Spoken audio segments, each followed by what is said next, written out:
I think the lesson here for everybody that they should understand, one, is consequence is not a bad word. But before I say the next thing, there's good consequences, there's bad consequences, right? Consequences are not a bad word. So when the next statement that I say, you got to remember that I don't think consequence is a bad thing. There are no rules. There are only consequences. Okay. That what you do will have a direct consequence, whether that be good or bad, right? I made this hot girl laugh one time and now she's my wife. That's a good consequence, right? Right. That's a good consequence. I pissed this dude off one time and I got fired. That's a consequence. You didn't pull out and you ended up being a father at 22. That's a consequence. Yes, I did. And then again at 24 and then again at, but yeah, when just like when you started talking, you're like, shit happens. Shit happens to you and me. It doesn't matter if you're a wizard, a king, or a queen. Even if you are magic, you gotta agree. It's worth it to talk shit out, no matter how messy. Welcome to Shit Happens, where shit always happens and no shit is too insignificant to discuss. From trivial inconveniences to life's profound challenges and everything in between, this show explores every aspect of the unpredictable nature of existence with your favorite shit talker and host, P. Yeah, it's P.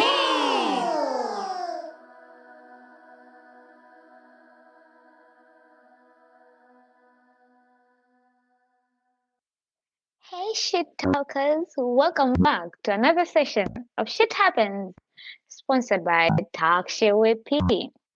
So, if you are here with me in the morning, I told you I'm dressed in my Podfest shirt with, of course, my Talk Shit with P. But because all my guests today are people who I've met through Podfest, and some this year, some last year, but it's all love over here. As long as you're a pod fan, there's love. And this particular individual who made me hunt him for his bio and his link and his he was very quick to schedule, but it was a process to get his bio and links. But we made it. We're here. And we're going to talk about high school, dropping out of high school, resilience, adaptability, commitment, and shit that happens behind the bar, and comedy, and all those fun things. It was actually just sharing a funny story with me in backstage, and I was like, as a podcast, I should say wait for that until we go live. So without further ado, allow me to bring on the one and only Ryan, Mr. Marketer. Hey Ryan, how you doing? I'm doing well. How are you today? Is the big question. How are you doing? I'm amazing. I'm still on coffee so far, but the day's young. The day is young. I mean, as long as it's past 12, I'm good. And my kind of vacation starts tomorrow. You know, when you know you're traveling, right? Even though it's like a week away, but everything is like coming to motion. You're already like in that vacation mode. Like, fuck everything else. Like, I'm going on vacation. So you're on like vacation mode. So I woke up this morning. I would have been drinking from 8 o'clock, but respectfully, I had to wait until noon. When I go on vacation, I try to be just drunk enough not to get kicked off the fucking plane. That's from the minute my workday is done to I land in whatever island I go to. My point is to be just drunk enough not to get kicked off the plane.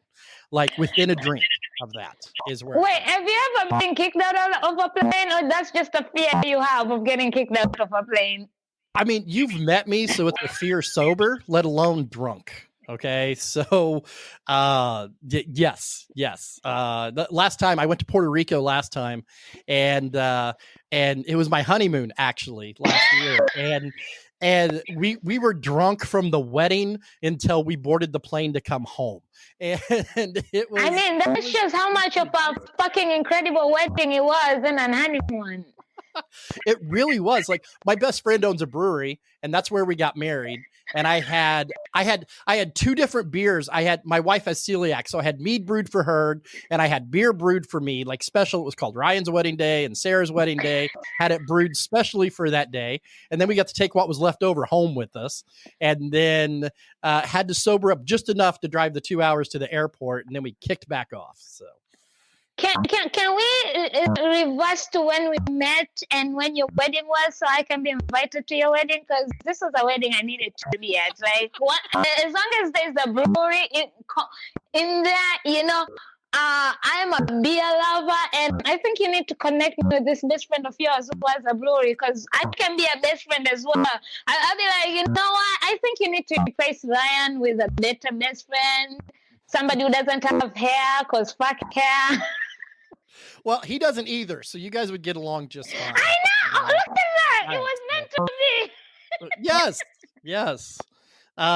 No, and funny, the little town that I'm in downtown in the little town, and like 2 doors down that way is the brewery now. So it's not like I can't just walk out of here and go get a beer.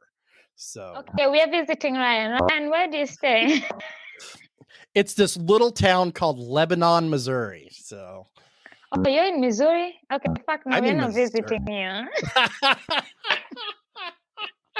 You know why I live here? Because a house costs $8 That's why I live here. Yeah, I think I should. I swear, I've been saying like I'm settling some other stuff, but I'm really looking to move to like very small, tiny towns where nobody even, whether I pay cheap, I pay good price for housing and food, and then I get to just travel, because big cities are full of shit these days. Like, I don't even get it why we want big cities. Like, they're nothing. It's just noise, and paying too much for no shit. Well, I've lived in Manhattan. I've lived in Laredo, Texas. I've lived in Barstow, California, Missoula, Montana, Chicago, Illinois. So I've lived in big cities. It's not like I haven't lived in those places. But I was born here, and I stayed here until I was about 25. And if you want to get into the story, I went to high school here, which is the high school I dropped out of. And then I decided I wanted to Can we get the name of the high school you dropped out of? Lebanon High School. They're very clever about naming shit here. It was literally Lebanon High School. So. Like, the name of the city is the name of the high school. There you go. Well, okay. So the population here is like 15,000. 30,000 for the whole county. So it's not tiny. It's not minuscule or whatever, but there's only one high school that serves the entire county. So it's not like they had to diversify the names. Like our middle schools are like, we got a Donley, a Maple Crest, Hillcrest, this or that, but high school, there's only one. So everybody funnels right into that high school. So I hear that. And it's funny because you said you came from that town and then you went and lived in big cities and came back. Most of the time, the people who are born in small towns go to the city and never want to come back, right? And then the people who are born in the big cities hardly ever want to leave the big cities because they're used to whatever fuckery the big city has. And I grew up in cities, right? I lived in noisy, like even when I was born in Tanzania, I lived in the middle of city center. So you hear the buses, you hear everything, like literally. So I grew up wanting that noise. Being around that noise made me feel like home. So I always grew up into that. And then now where I'm literally like, I kind of just want my peace and quiet. I kind of want like a small life quiet because I am already loud. I have energy and I want to travel more. And I see how much big cities cost. I'm like, I'd rather live in a place where I go for my peace and everything. And then when I want to miss the noise and everything, okay, I'm going to book a trip to New York. Okay, I'm going to book a trip to Houston. Go for a week, feel it. And then, okay, bye, bitches. It's for me it was an experience of so I'm in the Ozarks, third notch of the Bible Belt. I grew up really like strictly religious, and I wasn't that wouldn't person. have known. Yeah, I wasn't that person. I mean, I was apparently for a while, but I was the smart kid for a while, and then I just got kind of disenfranchised. Had some depression, anxiety issues when I was a kid, and back in the 90s, in the mid 90s when I was going through that, there wasn't a whole lot of help. It's not like it is today. It wasn't as forward thinking as today, and I love it that it's that way today. And my kids have resources I never had. So I ended up, I just had a lot of anxiety, didn't like school. So when I dropped out, I tricked my parents. They were too busy arguing to know what they were signing into signing the dropout papers. And then I went and got my GED or my equivalency within 2 weeks. So, I mean, I dropped out and then I went and got my equivalency, like almost immediately at 16. But here in the Ozarks, there's not a lot of high-end jobs. There's not a lot. College was not one of those things that's on anybody's radar. It's just a manufacturing town. This town manufactures more boats than any other town in the United States. So it's that's what we do here. So that's kind of was my lineage. Is I worked in restaurants until I got old enough to work in factories, and I mean that's what you did when you lived here. There wasn't really anything outside of that. Would you say, first of all, I want to say it's amazing that you say you're a smart kid because believe it or not, a lot of smart kids are the ones who actually drop out of school, whether it's college or anything, because they're like, fuck this shit, I'm better than this shit. Because they're too smart for their own self. And I know that because I have a brother who was very smart and literally dropped out of, well, he did finish high school, but he dropped out in between of kind of high school, college. Yeah, we'll say college. But actually, it was high school. We forged his way into college, and he still dropped out of college. So would you say the reason because of how your state with your hometown was, where high school was kind of the it. When you're done with high school, you already know you're either working in factory, like doing this or this. Was that maybe the push of like, so what's the point of me even finishing high school?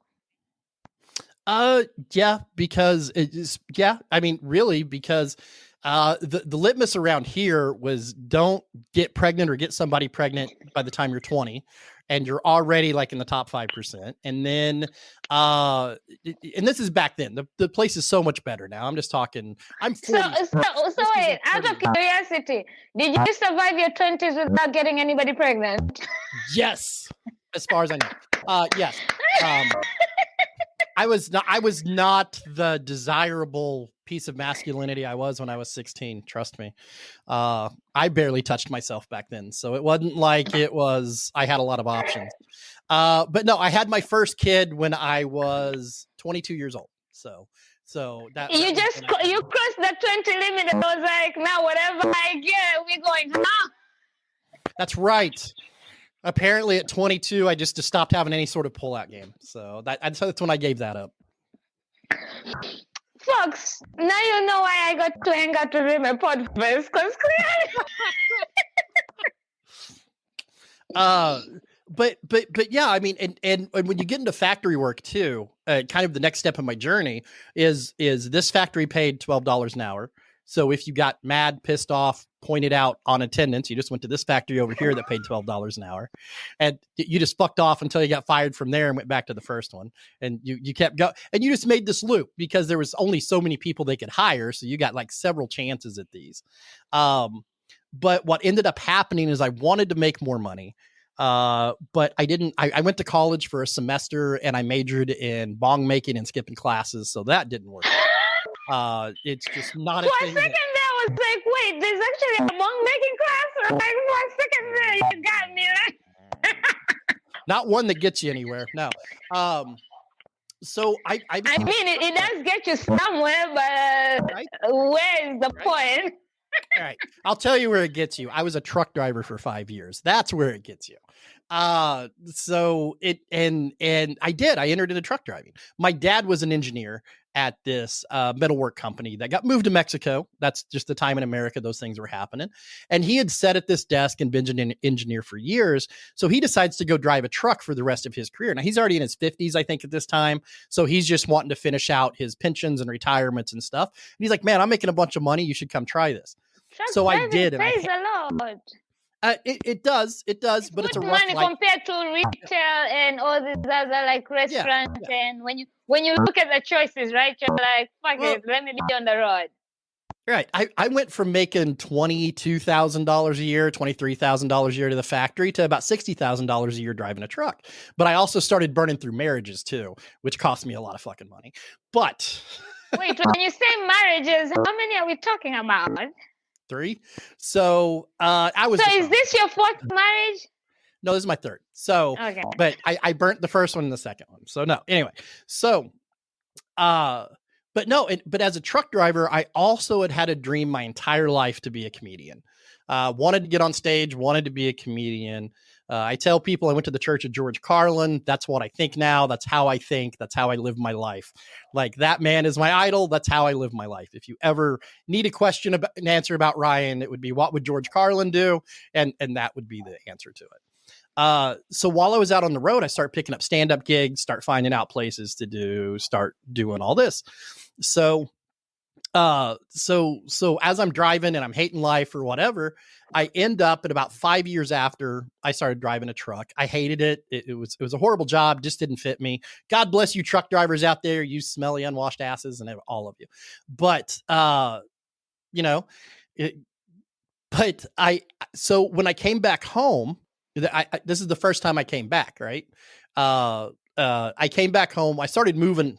I take that back. I started moving all over the place, just kind of wherever I landed. I would live there for 6-8 months a year, and then I'd go to the next place and go to the next place. So I ended up coming back, and I started a podcast.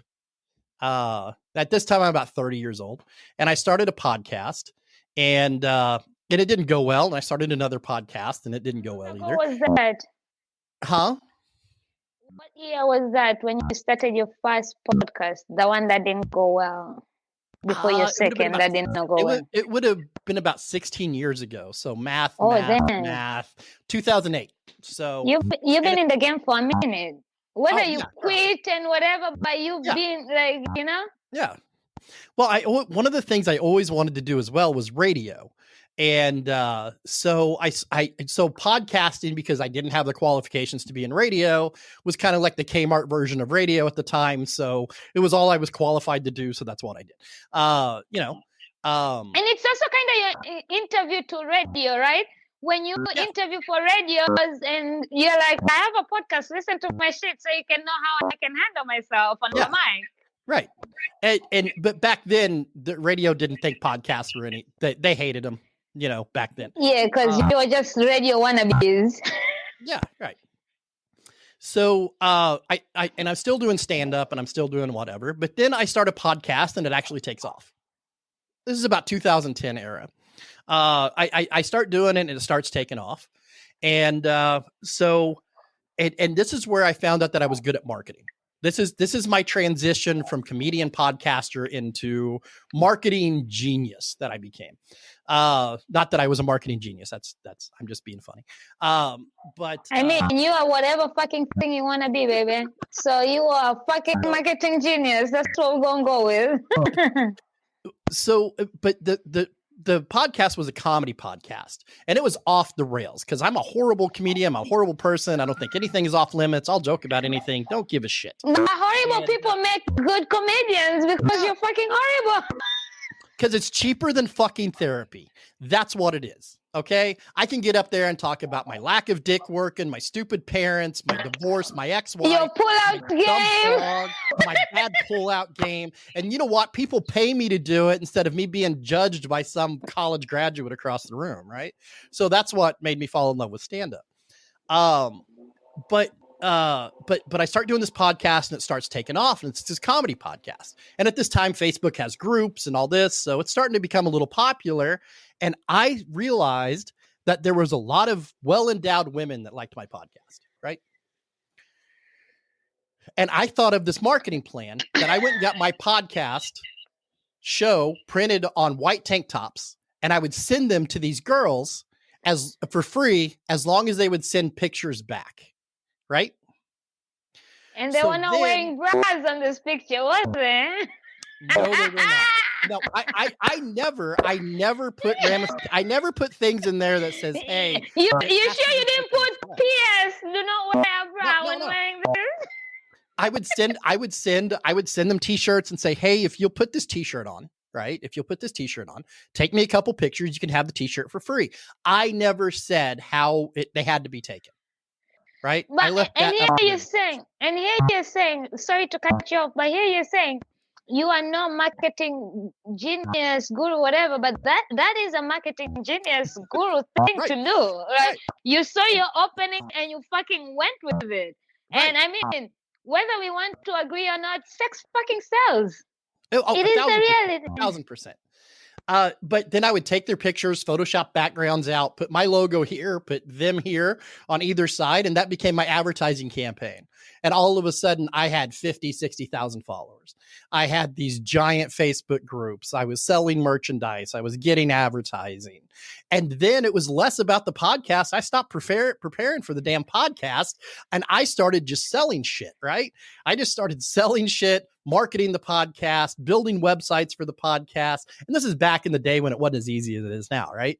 So what I'm doing at this point is I'm learning all these skills for marketing. But I didn't know it. I just wanted to get fucking paid. So I just would, and going back to that smart kid thing, and this is the emergence of YouTube, that you could take a couple bong rips, look at whatever the fuck you wanted to do on YouTube, and somebody on there, usually from a different country, would tell me how to do it. And so I would go set night after night just on YouTube, learning how to animate, learning how to video edit, learning how to audio edit, learning how to graphic design, learning, because people were buying ads. And I figured if I could make the ads, then I didn't have to charge.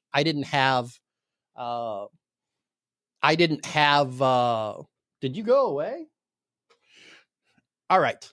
I'm just going to keep going. But hi, I think I'm the only host left. So we'll pause there until Paula returns. Welcome to Ryan's show. There she is. Oh, you couldn't hear me. I was letting you just have the spotlight. Gotcha. I was How much like, for a marketing guru? You don't know the marketing shit. Now you have to ruin it. I was letting you have the spotlight. I was being polite. I won't fucking let it happen again. I thought maybe you had gotten kicked off. We know what StreamYard is. We both do this shit. Trust me, I won't let that shit happen again. So, but anyway, so I learned all these skills for marketing, right? I learned all these skills for whatever. And after this podcast fell apart, because it was an ensemble cast, I was the leader and there was other people involved and we ended up hating each other, true Hollywood story, drama, bullshit or whatever. I started making video content. And I ran for president. By this time, it's 2016. So I ran for president on the basis of I'm not Hillary, I'm not Trump. That was my thing, right? And I got my kids involved. I had my child come on and talk to me about politics, and I would script all this stuff out. And those things started getting millions of views, right? And somewhere in this, I just kind of I decided I wanted to do this for a living, not content creation, because that shit sucks. I wanted to help people get their names out there and to do things. So I actually took my portfolio and went to a radio station.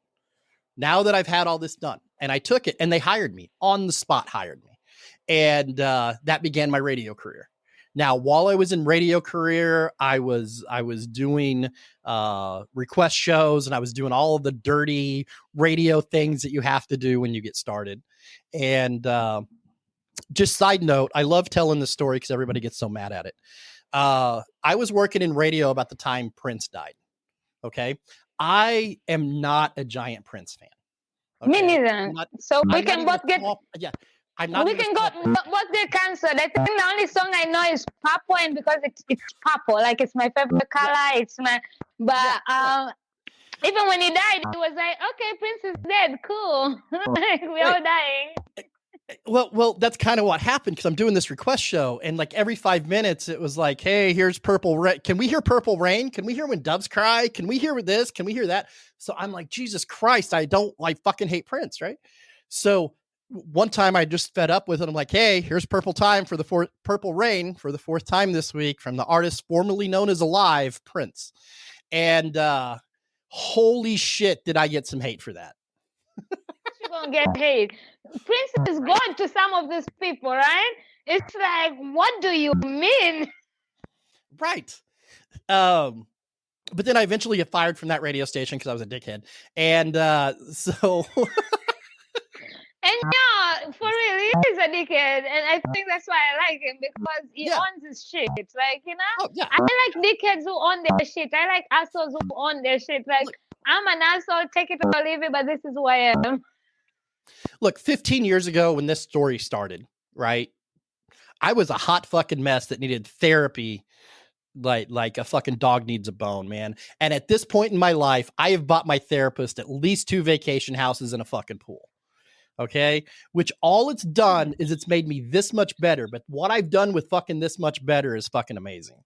I'm like, your therapist either you need to up your therapist game or because I ain't saying shit.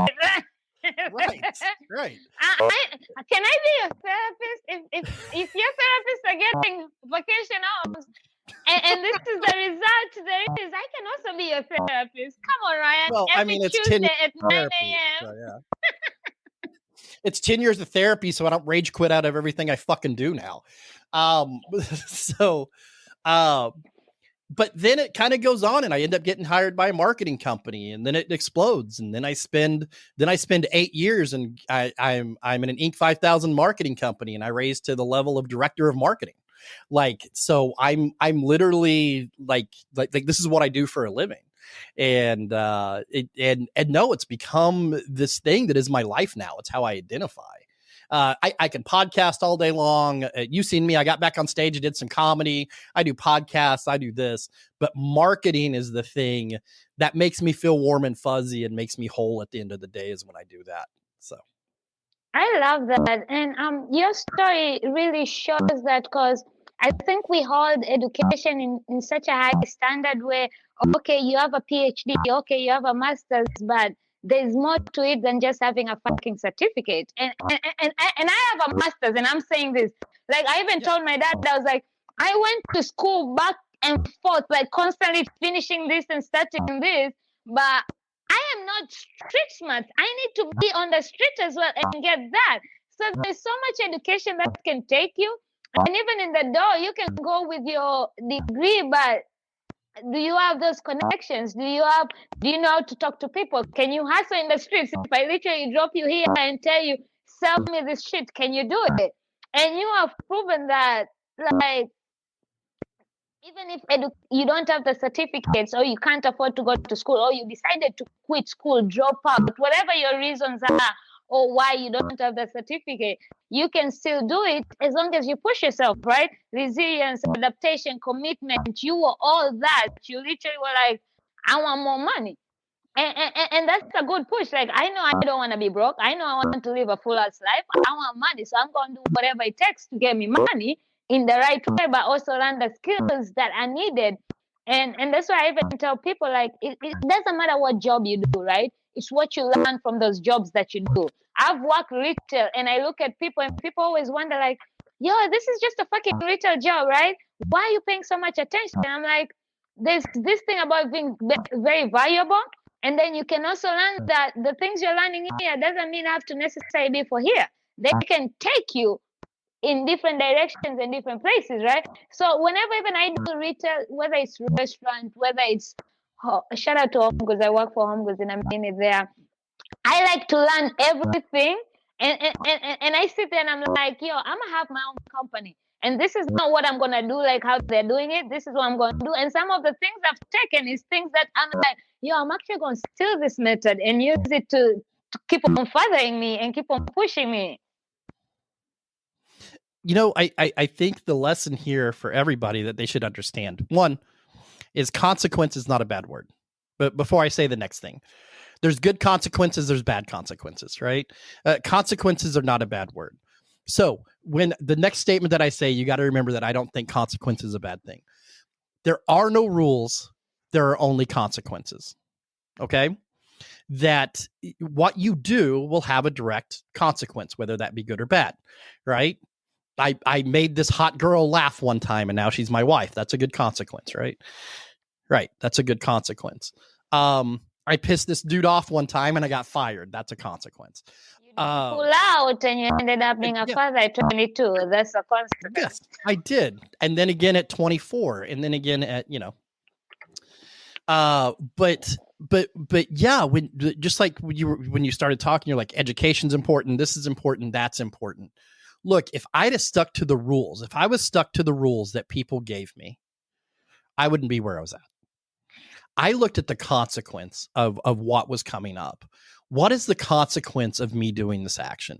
Is this a positive thing in my life? Is it a negative thing in my life? I didn't worry about the upfront rules people gave me. I didn't worry about, one time I was told that tradition is just peer pressure from the dead.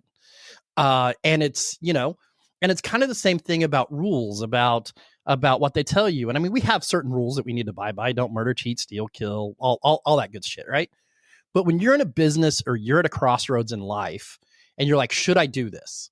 Don't worry about the upfront rules that you believe in. Look into the future for the consequences of what is going to happen. Because when my podcast failed and I went to the radio station, the rules were, I'm not qualified for this. I don't have any education. I don't have any experience. I'm not good enough for this. But the consequence is this: I can ask and they tell me no and my life doesn't change. Or I can ask and they tell me yes and my life changes. So if I'd have followed the rules, I'd have never walked in the fucking door. So when I looked at the consequences of it, either doesn't affect my life at all or I move forward. And then I started taking every decision that way of what are the consequences of this next action. That's when I got to break out of the high school dropout. That's when I got to break out of the uneducated. That's when I got to be able to break out of these drains I think people find in life, that the rules are, I'm not qualified enough. The rules are, I don't have a good enough resume. The rules are this, but the consequence of asking is you ask and what the fuck's it going to happen? Nothing. Then your back reset to zero and nothing's really changed, or you get a yes and you get a positive experience. And that's so true. I'm a firm believer in shooting your shot, right? Because I tell people, if you're scared for a no, you're already on a no without shooting your shot, right? So it doesn't change anything. And shooting your shot might be a yes, might be a no, might be a maybe, might be a later on, might be a here's somebody who's better for you than us, might be a new connection. It can be a lot of different things that can help you go in all sorts of direction, but move you a little bit from where you are. But without asking, you're gonna still be where you are. And unless you're okay with being where you are, I am not. I want to keep moving, even if I get a no. And if I get a no, it's also just like, oh my God, I need to either work harder or learn harder or figure out new skills or find new paths. That way I can get a yes, right? So it's still taking me out of from my no spot and pushing me harder. And so I wanted to ask you, right? You went from restaurants to factory to tracking to stand up, and I kind of want to hear a little bit of lively nights behind the bar.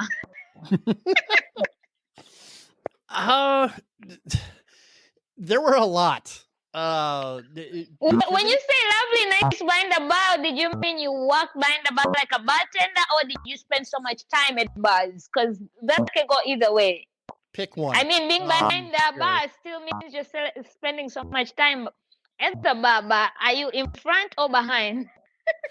Most of the time that I'm at a bar nowadays, I'm in front of the bar. But no, I always had a second job as a bartender. That's one of the things that I found out from 21 on, that I was reasonably, because being a bartender is easy, right? You pour shit in a cup and you hand it to people, right? It's really not. Bartenders don't get mad at me, right? But when it becomes pouring the shit in your cup, because when it becomes complex is dealing with the people on the other side of the bar. The physical activity of the job is not a hard thing. It's how you deal with the people across the bar from you, or when it gets busy and you're being run off and there's rude people or whatever. But I figured out my attitude, my humor, my demeanor was really good back behind a bar. I could be that sympathetic ear, or I could do shots with the bachelorette party, or I could, or I could hang out with my friends would come in and sit at the end of the bar, or all of those things. And whenever you're in that environment, there's times that shit gets wild. Like I remember one night, it was Christmas. I was a bartender, and we left after the bar closed, and I went to Waffle House with a group of people. And from there, we ended out somewhere in the middle of the country with a gay man handcuffed to a post. And then we ended up back in town for something else happening. And I remember we were at a stoplight, and I just opened the door and got out of the car. Like, I was done. And I was like 6 miles from home, and I was just like, all right, I'm done. And I just opened the passenger door and got out of the car. It's like there amazing was how many living like that. the connections you make through that, or the life you live through that, because Yeah. you have stories, whether it was a fucked up night, whether it was a connection that person ended up being a future investor, a future business partner, a future best friend. Like, it's just, there's something about meeting people at the bar and having random weird nights with. But there's something that caught my eye when you talked about that. You said stages, factory floors, lively nights behind the bar, strategic arenas for creativity mixed with business, and you found Yes. your stride. So let's talk more about that, because you said you Okay. found your stride through that. So Yeah. share more on that. The mix of creativity and business. Yes. Have you ever fucking been on LinkedIn? It's awful, awful, awful fucking plasticky, non-creative place. If I'm not being sent sponsorship ideas or being asked to hire somebody, I'm either being hit on. Like, it's supposed to be a business networking, but I am not getting any business networking from it. Like, I'm getting everything but that. We go back to education, and a little Charles Bukowski, little I can't remember that other dude's name, and I wish I could. George Carlin, little whatever. Education does breed a lot of creativity out of people.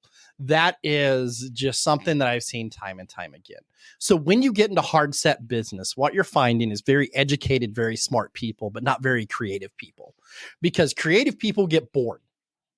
Right? A lot of creative people get bored really, really easily, right? It ties in with ADHD and all of this other stuff. And So that's why we move from one project to the other, like, real quick. But one of the big structures in business is solidarity, is consistency, is I've worked at Boeing as a receptionist for 62,000 fucking years and wear the same shoes, and right? So for a long, long time ago, and for our parents' business and my parents' business, that's how business was. What I have found is that in business now, being creative is starting to be way more appreciated than it used to be. When I started at my marketing company, which I'm no longer at, we're a different company now, but when I started at the marketing company and rose to director of marketing, I got there by not keeping my mouth shut, but by watching bad ad after bad ad after bad take on something after bad read on something. And I'm like, can we just make this come to life? And they're like, how? And my creativity would be put into that. Well, let's animate this part, or let's rewrite this a little bit different, or let's joke about that, or let's do that. And those sorts of creativity mixed with business is what got me moved to the top so fast. It's because I think a lot of people in marketing, a lot of people in business, they look at the brand standard manual and they don't know how to do anything different from that standard manual. They don't know how to make an ad that stands out. They don't know how to make copy that stands out. They don't know how to do things that stand out. And we see that, like, we're all in the podcast space now, and we kind of see that in the podcast space too. How many ways can you edit a podcast? Fucking really, right? So how do you get creative with how you do that? How do you get creative with how you present? How do you get creative with how you do things? And our business is a creative business for the most part, and it's hard to do there. Just imagine how hard that creativity is in financial planning or real estate or whatever. So when I found out that I could balance my creativity and keep it balanced on that line of business and not go too clown car and too far away from it, but interject that creativity into that business, is where I found my success. I love that. And I hear that and I appreciate that. And especially I appreciate your journey. So I'm curious, right? Because I don't have endowed women who love my shit, right? So I can't profit off of them, right? Out of curiosity, what would you say if you were to give me one advice on how to up my marketing game in a way that, like, you know me, you've seen my shit. So what is one pinpoint you'd be like, stop doing this or do this instead of this? Well, there would be a couple things. One are going to be a little broad advice, and I'll get more specific to you. I think with people when they market, if you have a restaurant, you think everybody out there with a fucking stomach is your customer, and they're not. I think that's the biggest failure I see everybody do in podcasting and everywhere. Waffle House and Ruth Chris Steakhouse has a completely different fucking clientele, but they're both restaurants. So when you market your podcast, when you market your thing, not everybody with fucking ears is your listener. And we got to stop falling to that. And we got to stop fucking falling into everybody that egotistical. Everybody wants to fucking hear me talk. Fuck, there's been people that's turned this off and go, fuck that bearded piece of shit, and left because they don't like me. They're not my fucking audience. They're not people I'm going to worry about. Right. And in podcasting specifically, stop trying to shotgun out and collect your audience from everywhere. Marketing is the absolute most honest conversation you should have. Who is my audience? Are they older? Are they younger? Are they people of color? Are they from this country? Are from that country? Are they gay? Are they straight? Are they this? Are they whatever? And don't worry about being politically correct, because marketing doesn't give a fuck about political correctness. They care about that. So my advice to anybody listening to this is stop thinking everybody fucking wants to hear you because they don't. So what you do is you find the people that do, and you start looking at the commonalities of your rabid fans, the fans that interact with you, the fans that are with you, the fans that are with you every day, the ones that support you, the ones that care about you. Start looking at commonalities between them. And that's how you make a marketing plan, because those are your people. That's your sample. So any money, any effort, any energy you're spending into those, then you need to make sure that you're spending it on those types of people, and not John from Milwaukee over here that doesn't give a fuck you exist. Right. So that would be my first, right? My more specific to you from seeing and being part of all of your social medias is get a plan. You seem a little, and you asked for advice. You seem a little all over the place. I am, and that's the truth. Get a plan, right? Get a plan, get consistency. Have your marketing tell a story. I got to hang out with you. I got to spend time with you. You're a very interesting person. Tell your story, not just your antics, not just your adventures. Have your marketing tell a story. Take a marketing plan, set it out, and say, this is me. This is who I am, and this is who I want you to know. And make your marketing around that. Mixed with the first piece of advice by know who you're reaching, but have that plan and tell your story. If you see like you're on my social media, right? And you see that you only see the shit that I want you to see, right? You don't see that I just got over the flu and I laid in bed for 4 fucking days with 103 fever with a rash all over the side of my head, looking like Genghis Khan's last conquest, because I'm all disheveled and fucked up. I don't want people to see that, so I don't show people that, right? But I got dressed up for a 70s event and I didn't like any of the costumes, so I bought legit 70s clothes off the internet and I got all dressed up in the 70s and danced and did the whole fucking thing. But that was good for my image. Like, people are still talking about that shit. So when you go into your marketing, I mean, when you first came in, that's the first thing we talked about. Yeah, right. So take your marketing and design it to tell your story and who you are. That's your personality. Your podcast, it doesn't matter what the name of your podcast is. It doesn't matter what the subject of your podcast is. People will listen or not listen because of you, and they need to get to know you. So you need to be a little better and structured about how people know you online and through those materials, because the people we met at PodFest know us. They spent time with us. They have met us and realized who we are in real life and have made that judgment. But think about all the other people you're trying to reach that have not got that pleasure, right? That have not, or whatever, when they met me, what I wouldn't call it pleasure, but Yeah, I wouldn't even call it a pleasure meeting you. Like, fuck you. Like, who's Ryan? Like, right? Who's this bearded prick? He wasn't even drinking at the party the last night, and he left us halfway. So who the fuck is Ryan? We don't care about Ryan. Ryan's somebody who's went to enough therapy to realize what happens when I drink too much. Okay, that's what happens. All right. I like But that you were like, I'm out. I'm I gotta like, I okay. gotta go. I like this marriage. I'm gonna keep it. I'm leaving. I did go home. And I took some videos and I told my wife I went there and blah blah blah. I'm like, look, they even had like bitches falling from the sky and shit and all of this other stuff. She was not happy I went, but she's cool. She's really super cool. But I don't You blame were her. well behaved. I was sitting Yes. next to you. You were Yep. well behaved, and even to the extent, I didn't even know you were married at that time. I even Yep. asked you. I was like, "Wait, are you Yep. married?" And you're like, "Yeah." I was like, "Well, this is even more impressive because the way you were acting is what a normal married person should act in a crowd." Yeah. But at that time, I didn't even know you were married. So kudos to you. Maybe Thank it does take two fucked up marriages to finally get it right. You know, in both those marriages, I wasn't the complete problem. I don't think any marriage, any one person is the complete problem. It takes right? two. It takes two. It always absolutely takes does. two. And I think the biggest thing that I got, fuck it, we'll give some marriage advice too. The biggest thing that I've got from the It's failed shit marriages happens. is one, respect your partner whether they're there or not. That's really what it boils down to. I can be fucking mad at her because I've been fucking mad at her, right? And that doesn't mean I run down Yeah, to the you bar man. and tell.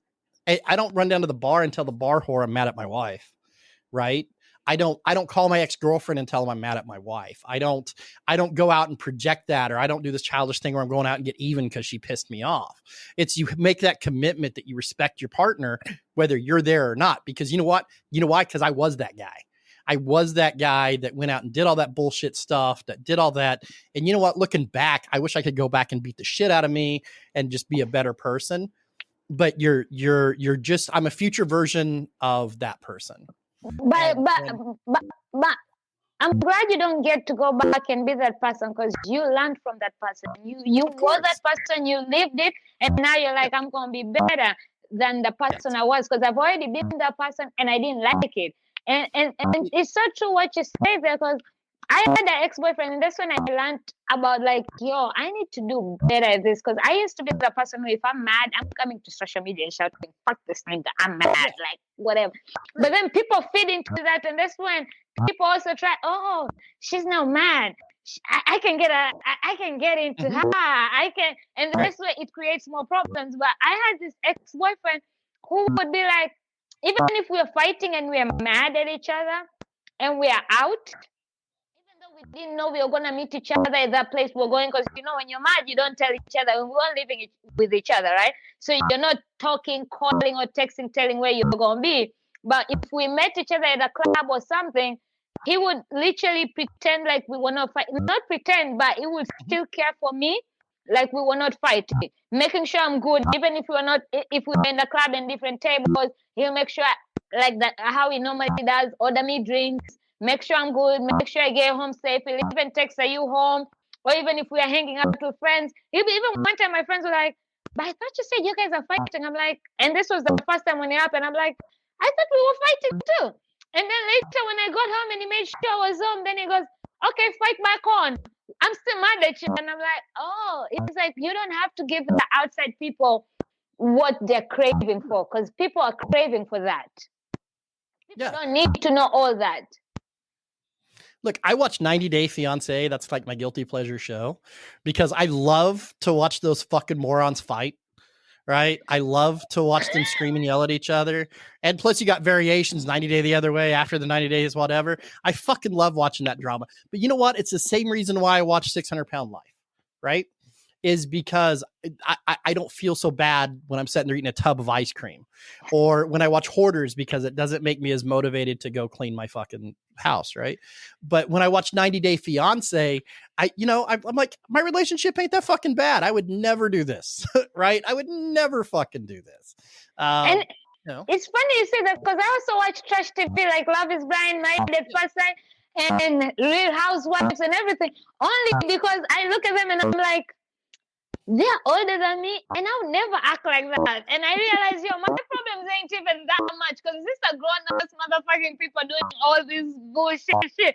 So it kind of lifts me up, but it also gives me content ideas. Like, people underestimate the power of these shows. It gives me constant content or conversations or like So would you actually do this? Like, let's talk about it. Let's do it, because there's some people out there who believe it, like the shit you watch, and they're like, I'm that person. I would do that. So I'm like, let's talk about that. Why? Why are you that person? Why would you do that? Why do you think that is right? So it's always content for me at the end of the day.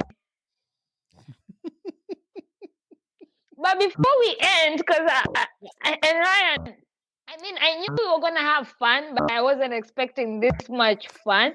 So I feel like Ryan will be coming back, because we have so much to Anytime. unpack with Ryan, and he has so much conversations, and I'm laughing so much. But before we end, I want you to tell people, because some people who are not in the marketing, right? Because most of us just fluke into this world of content creating or podcasting, right? We just fluke in and we learn as we go. So can you talk about the differences between digital and traditional marketing, and which course. better way to go for in case of your marketing, and especially the budget? Because, most of us, we are not marketing the right way because of budgeting, right? And the finances around it. So let's dig into that. Yeah, so marketing, and I'll make this short as possible. Marketing is a hot clusterfuck mess of a thing to try to figure out. You go on LinkedIn, you go on Facebook, you go try to look it up. Everybody's got their leg up and their arm out trying to take your money to get you to market their way. And theirs is the only way that's going to work, right? So remember when I went back to say, not everybody that has ears wants to listen to your podcast, right? That's kind of what it is. Now, traditional marketing on a podcast, I don't know unless you have a local podcast. Like I produce 21 podcasts at this point. So we have a couple local podcasts. Traditional marketing works really well here. We've got some flyers hung up. We've got a piece of an electronic billboard. It's for the Chamber of Commerce. So we use other people's Facebooks, other people's channels, word of mouth. So if you have a local podcast, every form of traditional marketing that you have in your town is a viable thing that you can do, whether that's hang up flyers on a post, whether that's go to music shops that allow hanging up flyers, get a piece of a billboard, get people to help you promote that. That's more traditional type. Get a sticker for your car, get whatever, get it out in front of people, right? So traditional marketing, if you have a local podcast, is an absolutely viable thing. When it comes to digital marketing and a podcast, there are, our production company, and I don't mean to do a plug. By all means, do a plug. By all means, do a plug. Titan Media Works. Titan Media Works is the company that I helped found and I work for now.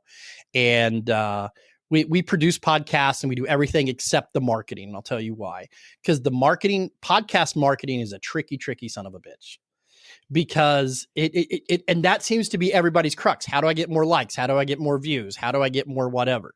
I'll tell you the first rule of that before we get into the actual specific marketing. Make good content.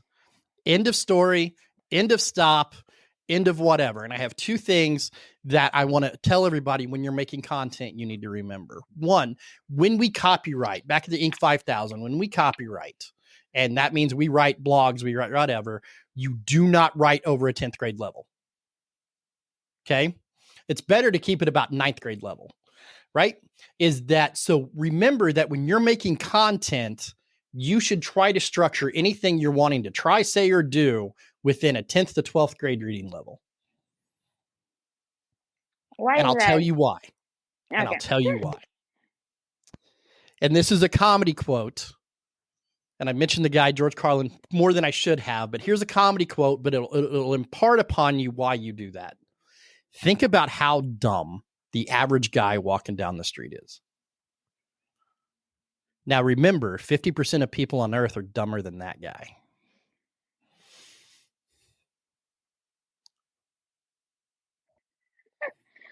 It's facts. It really is facts. Right. But you're gonna be called an asshole for that. But it's facts. That's fine. Marketing is honest. You can call me whatever the fuck you want to call me. It doesn't change the facts of the matter of that. When you get into really high level advertising, high whatever. Now, if you have a high level, highbrow business CEO, educated master degree podcast, then these rules aren't going to fucking matter because your content is going to that upper echelon. If you have a creative podcast that you're taking the average Joe, the average guy walking down the street, you need to know that most of them are not on that same education level. So if you're trying to do this, I'm better than you, listen to me because I'm smart sort of podcast, and you're trying to broadcast that to that level, one, they're going to resent you for it. Two, they're not going to understand it. Three, you can keep going on that point. Right. And you guys can get mad at me all you want. This is science. This is not me being a middle-aged fucking white guy that hates everybody. This is me being a middle-aged white dude that knows how to read. That's just kind of how it works. So what you have to do is you have to spoon feed and coddle your audience. So when you're making content, you need to find your audience and you need to pander to that audience. Joe Rogan panders to the audience. Fox News panders to their audience. CNN panders to their audience. Netflix panders to their audience. My Favorite Murder panders to the audience, right? So you can come out of the gate and you can be the most authentic you that you can be. But once you start attracting that audience and once you start seeing what that audience is, you need to start making differences in your content to make sure you keep that audience. That's a hard thing to tell people, but that's the truth. Right? People don't like hearing the truth. So yeah. So now that you have your audience, now that you know who they are, now that you know whatever, then you can pay Facebook ads, you can pay Insta ads, Meta ads, whatever, and then learn how to go in and set who you want that to go to. Right? So my audience on Business Uncensored is middle-aged white dudes. Right. So, and I know that from analytics. Right. So what I do is when I take out ads for that, I go, what other things do middle-aged white business guys do? They like the Wall Street Journal. So people that read the Wall Street Journal, I also want them to get an ad for my show. Right. People that read Popular Mechanics, I want them to get an ad for my show. Right. You start matching those things up. So you would know what people that like your show do, right? You would know what other things that you do. So when you start filling out those ads and when you start doing the digital marketing and you say, what interests do your viewership have? You start doing that Uno match game of my viewers also like X, and then, not X the thing, but blank. Thank you, Elon Musk, for fucking that. Not Twitter. I know we say X. It sounds like we're giving Twitter some platform. Right.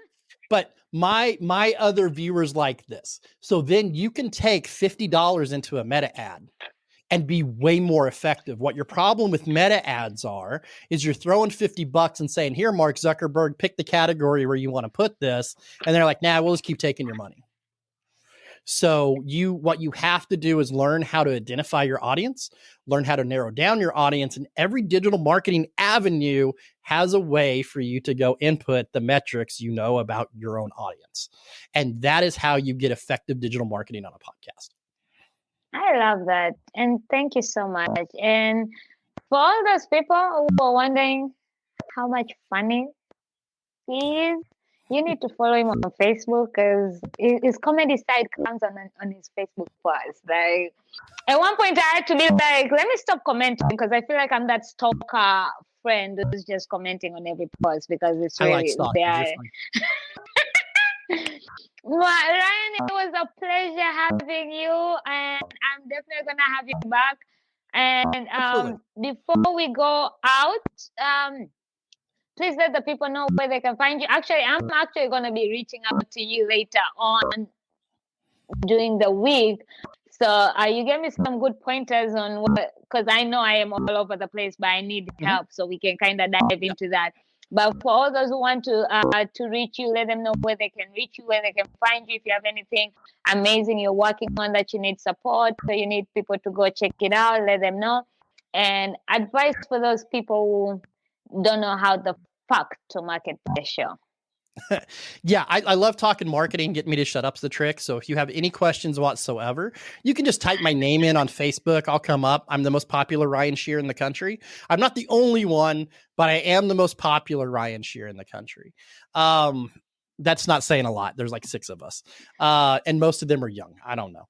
But and if I got a beard and a hot wife, that's me. So He does have a hot wife. Shout out to Yeah, Ryan's wife. Pure hot as fuck. I'm just saying. LinkedIn, same way.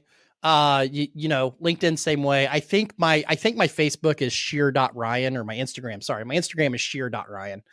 You can find me on there. But yeah, LinkedIn. I'm all over LinkedIn. I'm all over Facebook. All my stuff's public. Like I don't hide anything. Who I am is who I am. It's that's one of the big things to it. And you can see me. I do public speaking. I do podcasts. I'm whatever they call me at this company. And I've also got my own little marketing company called Side Hustle Marketing as well. So if you guys need any help at all, I love helping people. So just let me know. And as far as money goes, I charge everything on a sliding scale, by the way. Not Titan MediaWorks. Titan MediaWorks, I have partners. They hate that. So, but I'm talking my marketing, my whatever, is you tell me what you can afford and I'll tell you what we can do for that. And even if it's free, we can have an hour-long talk, and that costs me nothing. That costs you nothing. It probably got me out of doing some other shit I didn't want to do. So talk is cheap, talk is free. But if you want me to like help you continuously, we'll sliding scale it, right? I'm not going to do $10,000 worth for $8. That's not okay. But we'll make sure and figure out some sort of exchange. Balance. Yeah, absolutely. I love that. Well, thank you so much, Ryan, and for everybody who was watching on Shit Happens over and watching the replay. Make sure to hit him up and have that conversation, because I'm about to up my game, my marketing game with Ryan. So sorry for you if you're going to be sleeping on this shit. But Ryan, thank you so much. I just realized that I have 30 seconds before I jump onto my next live. So I'll be back at 3 p.m. with another Podcast Family. And Ryan, I'll be messaging you shortly. Yeah, absolutely. Thank you for hanging out with me. Hey, absolutely. Bye. Bye. Shit happens. Thank you for tuning in to Shit Happens, an integral segment of the innovative platform Talk Shit with Pete. If you enjoyed today's episode, make sure to hit subscribe and leave a review. You can find Shit Happens on YouTube at Talk Shit with Pete. If this served, share with friends or family who can relate. Remember, we all face challenges, but it's how we push past them that defines us. So, until next time, keep pushing forward. And remember, shit may happen, but so does growth. And you got this.